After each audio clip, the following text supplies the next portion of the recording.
Hello दोस्तों, नमस्कार। आप सभी का एक बार फिर से हार्दिक स्वागत है आशीष क्लासेस पर। डिस्कस कर रहे हैं 7 सितंबर का फर्स्ट एडिटोरियल। उससे पहले बता दूं कि आशीष क्लासेस एप्लीकेशन को आप डाउनलोड करें। यहां पर एक नया course practice batch common errors का अवेलेबल है। 10 क्लासेस यहां पर हो चुकी हैं। क्लास नंबर 11 आज अपलोड की जाएगी। साथ ही यहां पे ग्रामर 0 to एडवांस लेवल का कोर्स है। यहाँ पे द हिंदू एडिटोरियल वाला कोर्स B97 जो बैच है वो अवेलेबल है। साथ ही यहाँ पे हिंदी टू इंग्लिश ट्रांसलेशन वाला बैच भी है, कुछ ई बुक्स भी हैं। ठीक है, तो ये सारे कोर्सेज आप बाई कर सकते हैं इस एप्लीकेशन से। लिंक आपको डिस्क्रिप्शन में दिया है। एक और इन्फॉर्मेशन मुझे देनी थी, कल तो मैं भूल गया था। एक हमारा जो चैनल है टेलीग्राम का आशीष क्लासेज, इसका नाम भी आशीष क्लासेज है। लोगो आपको चैनल का जो लोगो है वैसा ही लोगो यहाँ पे लगाया गया है, तो इसको भी आप ज्वाइन कर लें। ठीक है ना। इस चैनल पर आपको अगर कई बार नोटिफिकेशन नहीं पहुंचता है तो आपको यहां पर नोटिफिकेशन मिल जाएगा वीडियो का। साथ ही एक टैबलॉइड लॉन्च किया गया है, एक टैबलॉइड न्यूज़पेपर, एक स्मॉल न्यूज़पेपर लॉन्च किया गया है, संडे बुलेटिन लाइफ एक्सप्रेस। ये हर संडे को आपको मिलेगा। पहली कॉपी इसकी आपको मैंने वहां पे उपलब्ध करवाई है। ठीक है, हर संडे को मिलता है। 5 सितंबर टीचर्स डे के अवसर पर हमने इसको लॉन्च किया था। ये कॉम्पिटिटिव एस्पिरेंट को ध्यान में रखकर ही बनाया गया है। यहाँ पर कॉमन एरर के क्वेश्चंस हैं। यहाँ पर आपको क्लोज टेस्ट के क्वेश्चंस मिलेंगे। कुछ ऐसे वर्ड्स मिलेंगे जिसको हम मिस प्रोनाउंस करते हैं। यहाँ पोइट्री आपको मिलेगी। यहाँ पे डेली रूटीन के जो सेंटेंसेज होते हैं, स्पोकन इंग्लिश के लिए हेल्पफुल जो चीज़ें होती हैं वो मिलेंगी। तो बहुत ही बेहतरीन तरीके से डिज़ाइन किया गया न्यूज़पेपर है, इसको आप वहाँ से प्राप्त कर सकते हैं। अभी नेक्स्ट जो इसका पार्ट आएगा वो आएगा 12 सितंबर को, मीन्स नेक्स्ट संडे को नेक्स्ट पार्ट आएगा। उसमें तो मैंने क्रॉस वर्ड जो वर्ग पहेली आती है वो भी मैं इंक्लूड इसमें करूंगा। तो बहुत सारी नई फीचर्स यहाँ पे मिलेंगे। और अगर आप इंग्लिश नज़दीक से एक्सपीरियंस करना चाहते हैं, इंग्लिश क्वालिटी एजुकेशन इस पर्टिकुलर स्पेयर में प्राप्त करना चाहते हैं, तो ये बहुत ही फ्रूटफुल रहेगा। तो इसकी पहली कॉपी आप प्राप्त कर लीजिएगा और इसको आगे अपने दोस्तों तक शेयर भी करिएगा। ठीक है, तो आज का एडिटोरियल जो आधारित है वो ज़्यादा यहाँ पे वर्ड्स नहीं है, इसीलिए आप देख रहे हैं कि मैंने पहला जो स्लाइड लगाता हूँ मैं वर्ड्स की, वो मैंने इंक्लूड नहीं की है, क्योंकि यहाँ बहुत ज़्यादा वर्ड्स नहीं मिलेंगे। 5-7 नए वर्ड्स मिलने वाले हैं। आसान लैंग्वेज में लिखा हुआ है। टाइटल है from fighters to rulers. Fighters का लड़ाके होते हैं और रूलर्स का शासक। तो तालिबान के लिए कहा गया है कि कभी ये लड़ाके थे, कभी ये आतंकी थे, और अब ये शासक बनने वाले हैं, रूल करने वाले हैं, अफगानिस्तान पर राज करने वाले हैं। तो ये यहाँ से लेकर यहाँ तक का सफ़र इन्होंने पूरा किया। तो जहाँ से इन्होंने स्टार्ट किया इस जर्नी को, उसके लिए फ्रॉम है, और जहाँ एंड किया वहाँ पे टू है। तो प्रारंभिक बिंदु से पहले फ्रॉम लगता है, अंतिम बिंदु से पहले टू लगता है। ठीक है, एक लाइक और एक शेयर आपसे एक्सपेक्ट किया जाता है। एंड तक जरूर देखिएगा और सब कुछ आपको मिल जाएगा 30-35 मिनट में। आइए स्टार्ट करते हैं। आफ्टर पोस्टपोनिंग, आफ्टर प्रपोजिशन है इसलिए आगे आईएनजी है। प्रिपरेशन के बाद में वर्ब आईएनजी फॉर्म में लगती है। द अनाउंसमेंट ट्वाइस, अनाउंसमेंट घोषणा, ट्वाइस 2 बार। ठीक है, वंस, ट्वाइस, थ्राइस इस प्रकार से बोलते हैं। तो पोस्टपोन करने के बाद, पोस्टपोन क्या होता है? स्थगित करने के बाद, टालना, आगे से आगे टालते रहना। तो अनाउंसमेंट को 2 बार टालने के बाद, अब एक्चुअल में ये अनाउंसमेंट है क्या, ये द इसलिए लगा दिया क्योंकि आगे इसने एक्सप्लेन कर रखा है। कई बार क्या होता है, नाउन से पहले उसका डिस्क्रिप्शन मिलता है, कई बार नाउन के बाद डिस्क्रिप्शन मिलता है, लेकिन वो डेफिनेट हो जाता है तो फिर द लगेगा। तो अनाउंसमेंट को 2 बार टाल दिया गया। उसके बाद तालिबान स्पोक्समैन, स्पोक्समैन का प्रवक्ता है, और यहां पे तालिबान के प्रवक्ताओं की संख्या 1 से अधिक है, MEN दे रखा है। ठीक है, तो 2 बार घोषणा को टालने के बाद तालिबान के प्रवक्ताओं ने कहा है क्या, दैट की, ये कंजंक्शन है, दे एक्सपेक्ट, दे यहां पे उन प्रवक्ताओं के लिए आ गया कि दे एक्सपेक्ट की उनकी आशा है, to have a new government in Afghanistan this week, की इस सप्ताह में अफगानिस्तान में नई सरकार स्थापित हो जाएगी। तो अनाउंसमेंट को 2 बार टालने के बाद तालिबान के प्रवक्ताओं ने कहा है कि उनको ऐसा लगता है कि एक नई सरकार अफगानिस्तान में इस सप्ताह बन जाएगी। तो यहां 2-3 सब्जेक्ट आ गए। तालिबान स्पोक्समैन सब्जेक्ट है तो हैव सेड इसकी वर्ब है, फिर ये दे सब्जेक्ट है तो इसकी वर्ब यहां पे एक्सपेक्ट है। आगे देखिए, there has been some speculation, some speculation की वर्ब यहां पे हैज बीन है, क्योंकि देयर से स्टार्ट है तो इन्वर्जन लगता है, पहले इसका वर्ब होगी बाद में सब्जेक्ट होगा। स्पेकुलेशन का मतलब गैस होता है, स्पेक्यूलेशन से मतलब होता है गैस, अनुमान या अटकल को बोलते हैं स्पेक्यूलेशन। ठीक है, तो कह रहा है कि कुछ अटकलें हैं, कुछ अनुमान है, किसको लेकर, ओवर द डिले, इस डिले को लेकर, इस देरी को लेकर भी, क्यों यहां पे सत्ता स्थापित नहीं की जा रही है, क्यों नई सरकार को फॉर्म नहीं किया जा रहा है, इसमें जो देरी हो रही है उसके बारे में कुछ अनुमान लगाया जा सकता है। मोर देन 3 वीक्स, 3 सप्ताह से अधिक समय हो गया। किसके बाद 3 सप्ताह, ये कहां से काउंट कर रहे हैं? Taliban gunman walked into Kabul, कि तालिबान के जो लड़ाके हैं, बंदूकधारी को बोलेंगे गनमैन, वो यहां प्रवेश कर गए काबुल में। एंड प्रेसिडेंट अशरफ गानी फ्लेड, और राष्ट्रपति जो अफगानिस्तान के थे अशरफ गानी, ये भाग गए। देखो, फ्ली फर्स्ट फॉर्म होती है, फ्लेड सेकेंड फॉर्म है और फ्लेड थर्ड फॉर्म है। तो फ्ली, फ्लेड, फ्लेड। इसके बारे में खास बात ये ध्यान रखनी होती है कि फ्ली के साथ में अवे नहीं लगता है, क्योंकि फ्ली के बराबर आप रखते हो किस चीज को? रन अवे को। फ्ली बराबर रन अवे है, इसलिए फ्ली के साथ में अवे लगाने की आपको आवश्यकता नहीं है। तो there has been some speculation over the delay, तो इस देरी को लेकर कुछ अनुमान है, कुछ अटकल है कि भाई 3 सप्ताह का समय हो गया है कि जब तालिबान के गनमैन काबुल गए, काबुल में इन्होंने प्रवेश किया और प्रेसिडेंट अशरफ गानी भाग गए, उसके 3 सप्ताह बाद भी यहाँ पे देरी हो रही है। तो इसके बारे में कुछ यहाँ पे अनुमान है। ठीक है, आगे देखिए। वाइल समहाउ सेड, अब क्या अनुमान है? तो देखो, वाइल, यद्यपि, वाइल से स्टार्ट जब सेंटेंस है, इसका मतलब 2 क्लोज आपको मिलते हैं। तो कुछ लोग यहाँ पे कह रहे हैं कि द तालिबान वर, अब तालिबान से पहले द और प्लूरल वर्ब, ये तो हम काफी दिनों से सीख रहे हैं, वेटिंग टू टेक कंट्रोल, कि तालिबान जो है वो इंतजार कर रहा है कि ये नियंत्रण में लेगा, कंट्रोल में लेगा किसको? The last hold out province of Panjshir. Province का मतलब होता है क्षेत्र, होल्ड आउट का मतलब यहां पे डिफेंड करना है। ठीक है, होल्ड आउट का मतलब है जितने भी साधन आपके पास उपलब्ध हैं, उन साधनों के साथ अगर आप किसी चीज की रक्षा कर रहे हैं, डिफेंड कर रहे हैं, तो उसे कहा जाएगा होल्ड आउट। तो पंजशीर का वो क्षेत्र जो काफी लंबे समय से डिफेंड किया जा रहा है, तालिबान से बचाया जा रहा है, ठीक है, इसको नियंत्रण में लेना चाहती है, इसके बाद सरकार स्थापित करिए। कुछ स्पेकुलेशन जो है ना, कौन से अनुमान है, कौन से अटकल है, उसकी बात कर रहा है। तो कुछ लोगों का कहना तो ये है कि तो सम की वर्ब तो हैव सेड है, सम यहाँ पे डिटरमिनर के रूप में दे रखा है आपको। ठीक है, तो कुछ लोगों का तो कहना ये है कि तो तालिबान, अच्छा डिटरमिनर नहीं, ये प्रोनाउन के रूप में माने इसको, क्योंकि डिटरमिनर अगर होता तो ये नाउन आगे इसके होती, लेकिन चूंकि इसको सब्जेक्ट बना दिया तो इसका मतलब ये प्रोनाउन है, ये सब्जेक्ट बन रहा है। तो कुछ लोगों ने कहा है कि तालिबान इंतजार कर रहा है, लास्ट जो होल्ड आउट प्रोविंस है पंजशीर का, उसको कंट्रोल में लेने की कोशिश कर रहा है। एंड अदर्स इवन सजेस्टेड, कुछ और अन्य लोग हैं उन्होंने तो यहां तक भी सुझाया है, इवन का प्रयोग हम एम्फेसिस डालने के लिए करते हैं कि भाई ऐसा भी हुआ है। तो कुछ लोगों ने, अन्य लोगों ने तो यहां तक भी सजेस्ट किया है कि देयर वाज सम सिंबोलिज्म, कि भाई कुछ प्रतीकात्मकता का इंतजार कर रहे हैं। सिंबोलिज्म का मतलब प्रतीकात्मकता, कि वो कुछ खास बनाना चाहते हैं इस दिन को, जब सत्ता स्थापित करें तो हो सकता है कोई पर्टिकुलर डेट वो डिसाइड करें।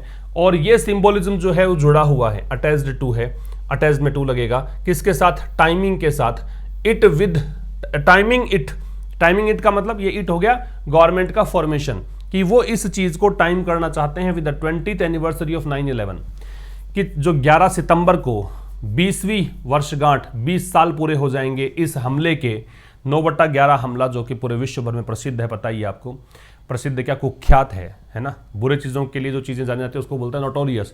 तो ये एक वो डेट, इसकी 20वीं, जो ये 20 साल पूरे हो जाएंगे, उस डेट को शायद इसको अंजाम दें, ये सरकार बनाए, ऐसा भी हो सकता है।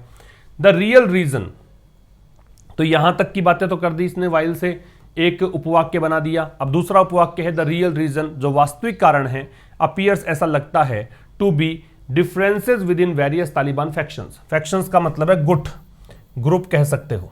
ठीक है, तो वास्तविक कारण ऐसा लगता है कि भाई डिफरेंसेस है, मतभेद हैं, किसके भीतर? विद इन का मतलब जो भी चीज दे रखी है उसके भीतर, वेरियस का विभिन्न, ये आपका डिटरमिनर है, प्लूरल नाउन का प्रयोग करेंगे, कि तालिबान के जो अलग अलग गुट हैं उनमें थोड़ा सा यहाँ पे मतभेद हैं।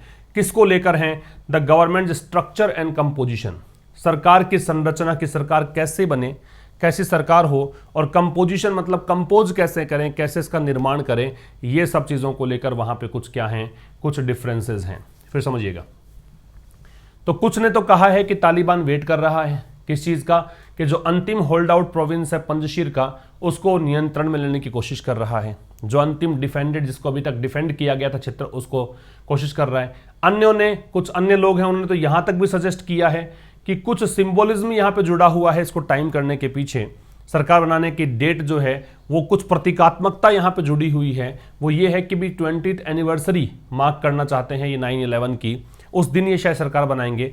लेकिन अब यहां तक की बातें हो गई, तो विरोधाभासी स्टेटमेंट्स को डिनोट करने के लिए वाइल का प्रयोग करते हैं, ये यहां पे आप कंक्लूड कर सकते हैं।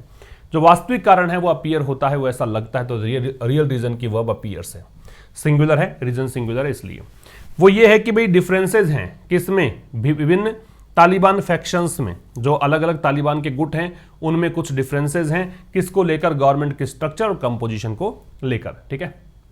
सम की verb have said, the Taliban की वर्ब वर वेटिंग, इसका अदर्स की वर्ब सजेस्टेड, फिर सम सिंबोलिज्म की वर्ब यहां पे आ जाएगी क्या, सम वॉज, यहां पे वॉज, ये देयर से स्टार्ट था इसलिए इन्वर्जन है, ठीक है।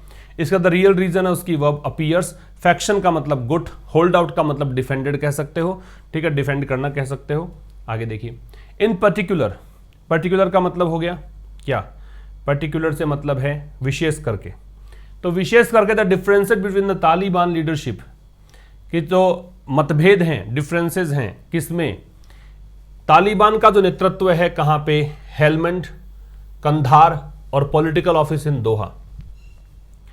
तो विशेष करके जो मतभेद हैं किसके बीच, तालिबान का नेतृत्व है जो इन इन जगहों पर, पॉलिटिकल ऑफिस इन दोहा, दोहा में उन्होंने राजनीतिक एक ऑफिस खोला हुआ है, तो इनमें जो नेतृत्व कर रहे हैं उनमें, seen as the more moderate face, seen as the more moderate face, seen मतलब देखा गया है, मोर का मतलब अधिक, मॉडरेट का बैलेंस्ड संतुलित फेस चेहरा, as well as between the original Afghan Taliban leadership, साथ साथ में इसके बीच भी मतभेद हैं, किसके बीच में, ओरिजिनल अफगान तालिबान लीडरशिप की मूल रूप से अफगान तालिबान जो नेतृत्व है, और साथ ही यहां पे पाकिस्तान बेस्ड हक्कानी नेटवर्क है, जो कि क्या है, एक डेजिग्नेटेड टेरर एंटिटी है। डेजिग्नेटेड मतलब मनोनीत, टेरर मतलब आतंकी, एंटिटी मतलब संगठन, ऑर्गेनाइजेशन, ठीक है, नोट कर लीजिएगा, ये है संगठन या ग्रुप या ऑर्गेनाइजेशन, ये हो गया आपका पास्ट पार्टिसिपल डेजिग्नेटेड मनोनीत, ठीक है। और टेरर एंटिटी है वो कंपाउंड नाउन है, जब एक से अधिक नाउन जुड़कर एक पूरा टर्म बनाती है तो उसे कंपाउंड नाउन कहा जाता है, टेरर एंटिटी यहाँ पे कंपाउंड नाउन होगा। तो यहां तक आपका सेंटेंस पूरा होता है। तो विशेष करके, इन पर्टिकुलर को पर्टिकुलरली भी कह सकते हैं, स्पेशली ई से स्टार्ट होता है ना, ESP ECI ALLY, वो भी लिख सकते हैं। जो डिफरेंसेस हैं किसके बीच में, जो मतभेद हैं तालिबान नेतृत्व में, भाई तालिबान के नेतृत्व जहां जहां पे है, हेलमंड में, कंधार में, और पॉलिटिकल ऑफिस जो दोहा में है वहां पे है ना, जो डिफरेंसेस हैं उनको देखा गया है मोर मॉडरेट फेस के रूप में, ठीक है। तो इसमें जो यहाँ पे डिफरेंसेस है उसको देखा गया है कि अधिक संतुलित चेहरे के रूप में, साथ में यहाँ पे ओरिजिनल जो अफगान तालिबान लीडरशिप है उसमें, और पाकिस्तानी बेस्ड हक्कानी नेटवर्क है जो कि एक आतंकी संगठन है, उसके बीच में यहाँ पे कुछ मतभेद देखने को मिल रहे हैं। द जोकिंग, देखो जोकी का मतलब यहाँ पे क्या है, स्ट्रगल मान लीजिए, ठीक है, किसी भी चीज को प्राप्त करने की जो कोशिश है, स्ट्रगल है, वो यहाँ पे जोकी का मीनिंग देगा। तो जोकिंग यहाँ पे वैसे बनेगा नाउन, और वैसे जोकी जो होता है वो वर्ब के रूप में इसने लिया है, वर्ब को इसने ING जोड़ के नाउन बना दिया है। तो द जोकिंग इज, अब प्रॉब्लम क्या है, संघर्ष किस बात का है, स्ट्रगल क्या है, वो ये है कि रिपोर्टेडली, ये हो गया परपर्टेडली, रिपोर्टेडली का एक सिनोनिम लिख सकते हैं आप, परपर्टेडली, या सपोज्डली कह सकते हो, तथाकथित रूप से ये कहा जा सकता है। तो the joking is reportedly over cabinet portfolios, portfolio का मतलब विभाग, कैबिनेट का मतलब केंद्रीय मंत्रिमंडल। तो जो यहाँ पे तथाकथित रूप से प्रॉब्लम है वो किस बात को लेकर है, केंद्रीय मंत्रिमंडल के विभागों को लेकर प्रॉब्लम है। The appointment of governors in the 34 provinces, 34 जो क्षेत्र हैं, प्रोविंसेज हैं, वहां पे गवर्नर्स के अपॉइंटमेंट को लेकर यहाँ पे प्रॉब्लम है कि कैसे 34 क्षेत्रों के अंदर यहाँ गवर्नर यहाँ पद स्थापित किए जाएं। कंट्रोल द सिटीज, शहरों के नियंत्रण को लेकर यहाँ प्रॉब्लम है। And the possibility of including non Taliban Afghan leaders, और जो एक संभावना है कि नॉन तालिबान अफगान लीडर्स को शामिल करना है इसमें, इस संभावना को लेकर प्रॉब्लम है। तो यहां समस्या की बात करिए कि डिफरेंसेस है कहां पे, प्रॉब्लम आ कहां रही है। तो प्रॉब्लम बहुत सारी है, एक तो किसको क्या विभाग दिया जाए मंत्रिमंडल में, दूसरा 34 प्रोविंसेस में गवर्नर्स की नियुक्ति को लेकर प्रॉब्लम है, सिटीज के नियंत्रण को लेकर समस्या है, और नॉन तालिबान अफगान लीडर्स को शामिल करने की पॉसिबिलिटी को लेकर समस्या है। ये सारी चीजें यहां पे प्रॉब्लम है, इनका स्ट्रगल है, ठीक है। आगे देखिए, reports of the differences have escalated. Escalate का मतलब इंक्रीज होना होता है, राइज होना होता है, बढ़ना होता है। तो जो रिपोर्ट्स और डिफरेंसेस की, मतभेदों की जो रिपोर्ट्स हैं वो बढ़ चुकी हैं, बढ़ गई हैं। रिपोर्ट्स की वर्ब हैव एस्केलेटेड है। And the appearance in Kabul of the Pakistan ISI chief, और काबुल में पाकिस्तान के आईएसआई चीफ, नाम क्या है, लेफ्टिनेंट जनरल फैज हमीद, ये नाम है, ठीक है। तो इनकी जो अपीयरेंस है, ऐसा विश्वास है to have been an attempt, कि ये एक प्रयास रहा है to smooth over the cracks in government's formation. देखो, स्मूथ ओवर है वो इसका मतलब है किसी भी समस्या को थोड़ा कम गंभीर दिखाना, to show that a problem is less serious, ठीक है, लिख लीजिएगा, किसी भी समस्या को कम गंभीर दिखाना, ऐसा शो करना कि समस्या इतनी गंभीर नहीं है, ठीक है। क्रैक का मतलब दरार होती है, क्रैक का मतलब आप कह सकते हो फिशर कह सकते हो। क्रैक के लिए एक सिनोनिम लिख लीजिएगा, फिशर, FISSURE। रिपीट कर देता हूं, जो डिफरेंसेस की रिपोर्ट है, जो मतभेदों की रिपोर्ट्स हैं वो बढ़ चुकी हैं, बढ़ गई हैं। और जो काबुल में पाकिस्तान के आईएसआई चीफ की प्रेजेंस है, नाम है उस आईएसआई चीफ का लेफ्टिनेंट जनरल फैज हमीद। तो ये अपीयरेंस जो है, इसके बारे में ऐसा विश्वास है, ये अपीयरेंस की वर्ब इज बिलीव्ड है, क्या, कि भाई to have been an attempt, कि ये एक ऐसा प्रयास है। प्रयास किस चीज का है, कि जो गवर्नमेंट फॉर्मेशन में दरारें आ रही है, जो मतभेद इनके हैं, उसको ये थोड़ा सा कम सीरियस दिखाना चाहते हैं, ये यहां पे इसका मायना है। At the base of the differences, अब ये जो डिफरेंसेज हैं, मतभेद हैं, इसके बेस में, इसके आधार में, इसके मूल में वो क्या है, वो है टसल। टसल का मतलब लड़ाई, टसल का मतलब नोक झोंक, टसल का मतलब फाइट, वो है लड़ाई। किसके बीच में, Taliban push to consolidate their takeover. Consolidate जो शब्द है, ये जो वर्ब होती है, इसका मतलब होता है स्ट्रेंथन करना, मजबूती देना, ठीक है। तो यहां पे टसल किस बात की है, थोड़ा सा संघर्ष किस बात का है, क्लैश किस बात का है, वो ये है कि तालिबान का प्रयास, पुश का वैसे धकेलना होता है, लेकिन पुश का मतलब एफर्ट भी हो सकता है, ये नाउन के रूप में है, अपोस्ट्रोफी के बाद दे रखा है। तालिबान का जो प्रयास है, किस चीज का, कंसोलिडेट करने का, या फिर कहें स्ट्रेंथन करने का, किस चीज को, अपना टेक ओवर। तालिबान को प्लूरल ही कंसीडर करते हैं, इसीलिए यहां पे देयर दे रखा है इसके लिए, पॉजिटिव एडजेक्टिव, ठीक है।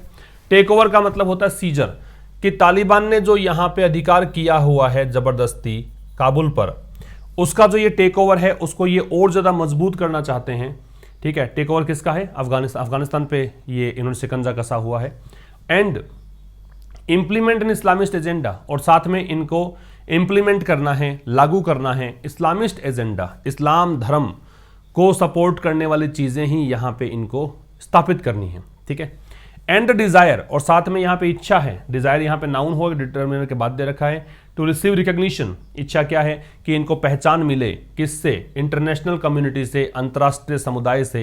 And it's continued financial support, और क्या करें, अंतर्राष्ट्रीय कम्युनिटी के लिए यहां पे इट्स दे रखा है, कंटिन्यूड का मतलब परसिस्टेंट है, लगातार है, कंटिन्यूअस है। फाइनेंशियल वित्तीय है, सपोर्ट सहायता है, और अंतर्राष्ट्रीय समुदाय की इसको लगातार वित्तीय सहायता मिलती रहे। तो कह रहा है कि भाई इस डिफरेंसेस का आधार क्या है, डिफरेंसेस क्यों है, इसके मूल में है क्या, वो है एक टसल, एक प्रकार का संघर्ष, एक प्रकार का क्लैश। किस किस के बीच में, एक तरफ तालिबान का प्रयास है कि वह अपने सीजर को और अधिक मजबूत करना चाहता है, दूसरा इस्लामिस्ट एजेंडा यहां प्रस्तुत करना चाहता है, इंप्लीमेंट करना चाहता है, साथ में इसकी यह भी इच्छा है कि ये अंतर्राष्ट्रीय समुदाय से एक पहचान प्राप्त करे और इसका वित्तीय सपोर्ट हासिल करे। तो दोनों चीजें यहां पे विरोधाभासी हैं, ठीक है। अगर आप शिकंजा किसी पे कस रहे हो, मानवाधिकार का हनन कर रहे हो, वहां के लोगों को प्रताड़ित कर रहे हो, तो अंतर्राष्ट्रीय समुदाय आपके साथ नहीं आएगा। तो यहां पे तालिबान ये भी चाहता है और इसके विपरीत ये भी चाहता है, तो दोनों चीजें यहां पे बिल्कुल क्लैश, बिल्कुल एक आमने सामने हैं, विरोधाभासी हैं, इसलिए प्रॉब्लम आ रही है। The outcome holds the key, outcome का मतलब परिणाम है, कॉन्सिक्वेंस रिजल्ट है, नाउन है यहां पे आउटकम, क्योंकि डिटरमिनर के बाद है। होल्ड द की, देखो होल्ड द की का मतलब है ये एक प्रकार का एक्सप्लेनेशन है, ठीक है। होल्ड द की का मतलब है कि ये एक एक्सप्लेनेशन है, ये एक संकेत है, ये फिर कहें कि इसकी व्याख्या इस रूप में दे सकते हो, ठीक है। तो कह रहा है परिणाम जो है, परिणाम यहां पे संकेत दे रहा है, परिणाम यहां सजेस्ट करता है, या फिर कहें कि इसको एक्सप्लेन करता है कि भाई not only to the future of Afghanistan but also to new Delhi's engagement with the new regime. Regime का मतलब सिस्टम, गवर्नमेंट, ऑर्डर कह सकते हो। एंगेजमेंट का मतलब है एक प्रकार की व्यवस्था है जिसके अंदर आप एक दूसरे से बातचीत करते हो, एक दूसरे के साथ में चीज़ों को साझा करते हो, पार्टनरशिप को आगे बढ़ाते हो, वो एंगेजमेंट है। तो जो परिणाम है वो यहाँ पे वो होल्ड करता है की को। वैसे होल्ड द की का मतलब ये भी है कि आपके हाथ में नियंत्रण है, ठीक है, कंट्रोल आपके हाथ में है। तो जो परिणाम है वो यहाँ पे की होल्ड करता है। किसकी की? ना केवल फ्यूचर की कि अफगानिस्तान का फ्यूचर क्या होगा, इसका परिणाम जो है ऊपर हमने पीछे से बातें करी हैं, उसका जो परिणाम है वो ना केवल इस चीज़ के लिए उपयोगी है कि भाई अफगानिस्तान का भविष्य क्या होने वाला है, बल्कि यहाँ पे ये भी चीज़ बताएगा, ये भी एक्सप्लेनेशन मिलेगा इससे कि भारत जो है, न्यू दिल्ली जो है, उसका नए सिस्टम के साथ में एंगेजमेंट किस तरह का रहेगा, कैसे भारत तालिबान के साथ चलेगा। Any government that gives, that relative pronoun है तो एनी गवर्नमेंट के लिए आ रहा है, तो इसकी वर्ब फिर गिव्स है। तो कोई भी सरकार that gives the Haqqani group की पोजीशंस, जो कि हक्कानी ग्रुप जो पाकिस्तान का आतंकी संगठन है उसको अगर महत्वपूर्ण पोजीशंस देता है, कोई भी सरकार हो, यदि वो हक्कानी ग्रुप को की पोजीशंस देता है, की का मतलब महत्वपूर्ण, सिग्निफिकेंट है, इंपॉर्टेंट है, पोजीशंस का मतलब पता ही है आपको, तो की पोजीशंस देता है, तो वो जो चीज़ है विल मेक इट डिफिकल्ट, वो इसे मुश्किल कर देगी फॉर इंडिया, भारत के लिए, to have a role in either diplomacy, कि भारत कोई भी रोल निभाए, चाहे डिप्लोमेसी की बात हो और डेवलपमेंट प्रोजेक्ट्स या विकास के प्रोजेक्ट्स की बात हो अफगानिस्तान में। गिवन यहां पे कंसिडरिंग का मीनिंग देगा, प्रेपोजिशन है। गिवन और गिवन दैट दोनों का मतलब कंसिडरिंग होता है, बस फर्क ये है कि गिवन दैट अगर लगाओगे तो वो होगा कंजंक्शन, और गिवन अगर लगाओगे तो ये होगा प्रेपोजिशन। तो किसको देखते हुए?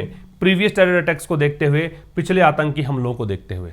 तो कोई भी सरकार जो कि हक्कानी ग्रुप को की पोजीशंस देती है विल मेक इट डिफिकल्ट, तो दैट यहां रिलेटिव प्रोनाउन ये इसके लिए आ रहा है, तो गिव जिसकी वर्ब है, एनी गवर्नमेंट की वर्ब यहां पे विल मेक है, ठीक है। तो कोई भी सरकार जो हक्कानी ग्रुप को की पोजीशंस देती है तो वो भारत के लिए मुश्किल कर देगा कि भारत कोई भी रोल निभाए, चाहे वो डिप्लोमेसी हो या अफगानिस्तान में डेवलपमेंट प्रोजेक्ट्स में कोई रोल हो।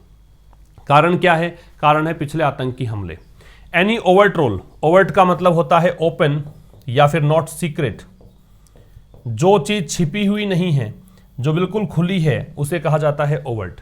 कोई भी ओवर्ट रोल है पाकिस्तान के लिए, कोई भी खुला रोल है, कोई भी जो सीक्रेट नहीं है, वो रोल है पाकिस्तान के लिए। साथ साथ में चाइना का भी, चाइना कोई रोल निभाता है वहां पे या पाकिस्तान को रोल निभाता है, तो वो भी ये जो रोल है वो भी रेज करेगा रेड फ्लैग्स। रेड फ्लैग लाल झंडे उठाना, मतलब एक प्रकार से चेतावनी देना, चेतावनी घंटी होगी ये न्यू दिल्ली के लिए, भारत के लिए। अगर वहाँ पे इन दोनों देशों का कोई रोल रहता है तो ये भी भारत के लिए एक चेतावनी ही है, ठीक है। रेज है वो ट्रांजिटिव वर्ब है, इसका तो ऑब्जेक्ट लगेगा, तो रेड फ्लैग्स इसका ऑब्जेक्ट है। The Modi government has announced, Modi सरकार ने अनाउंस किया है that it is now engaging, it यहाँ पे सरकार के लिए आ रहा है, दैट कंजंक्शन है, तो मोदी सरकार की वर्ब तो होगी हैज अनाउंस्ड। अनाउंसमेंट ये किया है कि वो अब तालिबान के साथ एंगेज हो रही है, कहने का मतलब चर्चा कर रही है। With the first publicly acknowledged meeting in Doha last week, और ये कैसे घोषणा कब हुई? ये पहली जो सार्वजनिक रूप से स्वीकृत, एक्नॉलेज का मतलब स्वीकार करना होता है, तो सार्वजनिक रूप से जो कहा गया कि एक मीटिंग जो दोहा के अंदर, दोहा में जो इनका पॉलिटिकल ऑफिस है, तो पिछले सप्ताह दोहा के अंदर इनकी मीटिंग हुई, उसके आधार पर यह बात इन्होंने अनाउंस की। द MEA सेज, ये मिनिस्ट्री ऑफ एक्सटर्नल अफेयर्स है, विदेश मंत्रालय है, तो विदेश मंत्रालय कहता है, सेज इसकी वर्ब हो गई। इट कन्वेड कंसर्न्स, इट यहाँ पे आ रहा है प्रोनाउन MEA के लिए, यही तो कारण है कि प्रोनाउन का मतलब होता है नाउन के स्थान पर आने वाले वर्ड्स, क्योंकि यहाँ पे MEA को रिप्लेस करके इसका प्रयोग किया गया है, ठीक है। तो MEA ने कहा कि भाई इसने कन्वे किया कंसर्न्स को, चिंताओं को, चिंताएं बताई है on the safety of Indians in Afghanistan. वे तालिबान के प्रवक्ताओं से बात हुई तो उन्होंने कहा कि भाई हमारे जो देश के नागरिक हैं उनकी सुरक्षा की हमें चिंता है अफगानिस्तान में, एंड इंश्योरिंग, और ये बात भी कही, इंश्योर का सुनिश्चित करना कि अफगान सोइल जो है, अफगान की जो मिट्टी है, उसका इस्तेमाल अटैक्स के लिए ना हो भारत में, कि भारत में हमलों के लिए इस ज़मीन का इस्तेमाल ना हो, ये कंसर्न्स भी यहाँ पे जाहिर की गई है MEA के द्वारा। Any engagement with Taliban, Taliban के साथ कोई भी एंगेजमेंट, कोई भी चर्चा, कोई भी मेल मिलाप, बियॉन्ड दिस, इसके परे, इज कंटिजेंट ऑन, कंटिजेंट का मतलब यहां पे है डिपेंडेंट, डिपेंडेंट, निर्भर, ठीक है, निर्भर वाले जो वर्ड्स आते हैं वहां पे ऑन लगता है, चाहे रिलाई हो, चाहे डिपेंड हो, चाहे कॉन्टिंजेंट हो, रेस्ट हो, ऑन लगेगा। तो कोई प्रकार के जो एंगेजमेंट है तालिबान के साथ, बियॉन्ड प्रेपोजिशन है, इसके परे जो हमने डिस्कस किया है उसके परे जाकर अगर हम सोचते हैं कि कोई भी एंगेजमेंट जो है वो निर्भर करता है किस चीज पर, the composition of the new power structure, कि जो नई सत्ता स्ट्रक्चर होगा, नई सत्ता यहां पे स्थापित होगी, उसका कंपोजिशन कैसा होगा, वो कैसे बनाई जाएगी, कैसे कंपोज की जाएगी, उस पर डिपेंड करेगा। कंपोजिशन कंपोज से बना हुआ वर्ड है, नाउन है। And how much the new government in Afghanistan, और नई सरकार जो है अफगानिस्तान में वो कितना एमिनेबल है। एमिनेबल का मतलब है willing to accept, willing to accept, भी कुछ भी स्वीकार करने का जो इच्छुक है उसे कहते हैं amenable. To international expectations of it, जो भी अंतर्राष्ट्रीय एक्सपेक्टेशन है तालिबान से, उस चीज को स्वीकार करने में कितनी नई सरकार यहां पे एमिनेबल है, कितनी इच्छुक है कि वो कितना चीजें स्वीकार करेगी, कितना ढलेगी, है ना।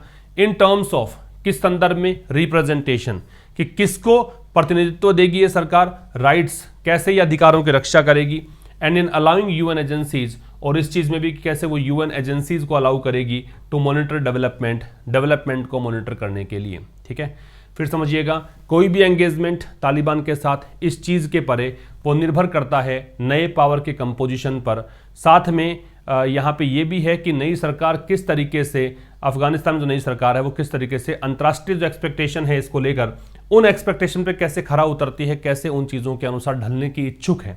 ठीक है, किस संदर्भ में इन चीज़ों की बात ये कर रहा है। ठीक है, टू दिस एंड, इस पर्पज के लिए, एंड का मतलब यहाँ पर्पज है। ठीक है, इस उद्देश्य की प्राप्ति के लिए India must use it's voice, must है वो ऑब्लिगेशन के लिए आता है, कंपल्सन के लिए आता है, जरूर से जरूर ऐसा होना चाहिए, बाध्यता के लिए आता है।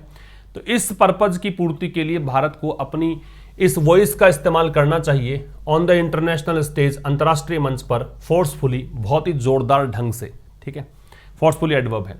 तो इस उद्देश्य की प्राप्ति के लिए भारत को अपनी आवाज उठानी चाहिए अंतर्राष्ट्रीय मंच पर, बहुत जोरदार ढंग से उठानी चाहिए।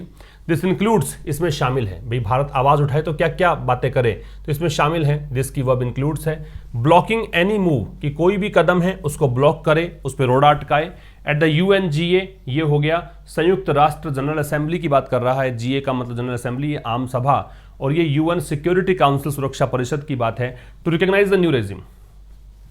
तो इसमें क्या है, भारत आवाज किसकी उठाए वो समझा रहा है लेखक, कि भाई इसमें शामिल है कि आप किसी भी मूव को UNGA और UNSC में कोई भी ऐसा मूव हो जिसके अंदर ये कहा जाए कि भाई नया रेजिम जो है उसको रिकॉग्नाइज करो, उसको मान्यता दो, जो तालिबान सरकार है उसको आप रिकॉग्नाइज करो, इसको ब्लॉक करना है।